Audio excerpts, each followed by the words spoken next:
Hello and welcome to the number one support workers advice line. My name is Chris. I hope you're doing well today. I'm here to talk about incident reporting. Incident reporting needs to be done using objective language, so impartial language, language which isn't of your opinion or something you've heard before or based on some idea that you think you have of a situation or the client. Objective, so this is what happened, this is how the client reacted, this is what the client said. That's all objective and needs to be articulated in your case notes and your report writing, any report writing, and your incident reports, most importantly. Incident reports should be done by the end of day, and if it's an incident reportable, if it's a reportable incident, your line manager should know as soon as possible after it's occurred. Incident reports can be communication between clients, communication between staff and client. It can be WHS issues such as assessment of risk in a certain setting, embarking and disembarking from vehicles, use of ramps, use of hoists. If there's any risk to that, needs to be reported up. Risk incident report is handy to assess risk. Is needed to assess risk. Risk that the client might have to themselves or to others, or risks that exist in the environment. And that could be other people, or it could be physical risks such as trip hazards, leakages, electrical hazards. These sort of things should all go into a incident report, and any near misses that might have occurred in an environmental sense, that needs to be in an incident report, and your manager needs to know.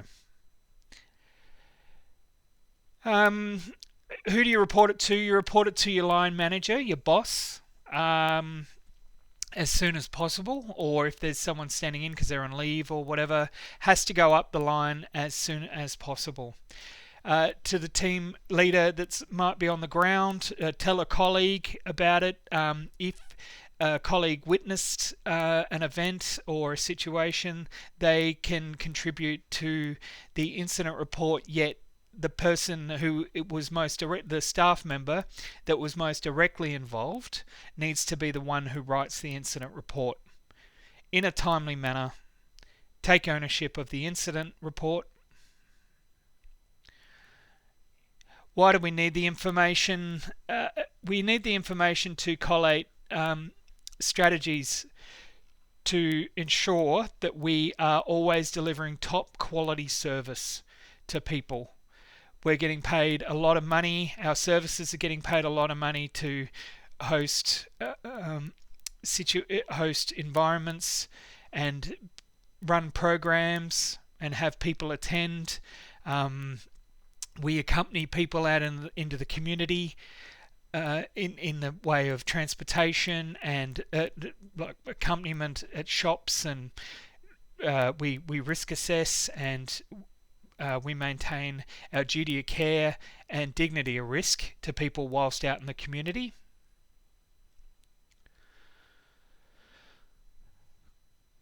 Also, the incident report allows for introspection and reflection on what works for clients, what works for them in a group setting or each individual client. And then in a structured format, it can be articulated at team meetings, case conferences, meetings with stakeholders about the number of incident reports and what those incident reports look like, and really getting down to the reasons for incidents occurring. All behaviour is communication. That's all you need to know. You're out there argue it if you will, but we as support workers and frontline workers, welfare workers, we're providing therapeutic environments which are meant to be professional in their delivery and have reflective practice at the heart of how we look at the work we're doing and how we articulate it. Reflective practice I'll talk about in another pod.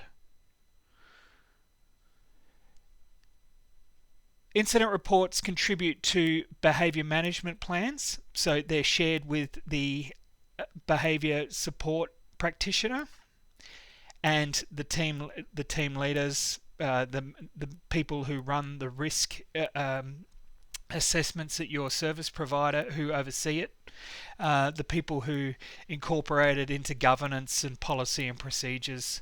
These incident reports are a legal document that accounts for critical or arising incidents at your workplace. Underpinning safety, security, and quality of service. So we'll talk about de-escalation at some other stage, how to de-escalate situations between client to staff. Client might be raging against a service provider, might be raging against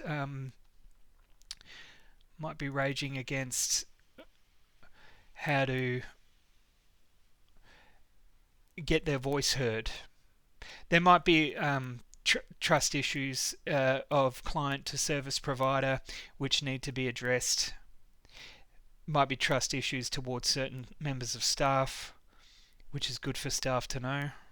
If it's a trust issue, if it's a relationship issue, that will come out in a number of incident reports. If a number of incident reports are collated correctly and shared correctly and reviewed correctly, then these behaviours will be able to be recognised and dealt with in the most respectful and effective manner as per your funding, how you're meant to be delivering your service. Being aware of shadow dynamics in group settings. So who doesn't get along with who might act to have this done, or who has a propensity to over verbalize their disappointment at certain situations, or who might lash out, who might pose a physical risk, who is there assault, is assault might be an issue.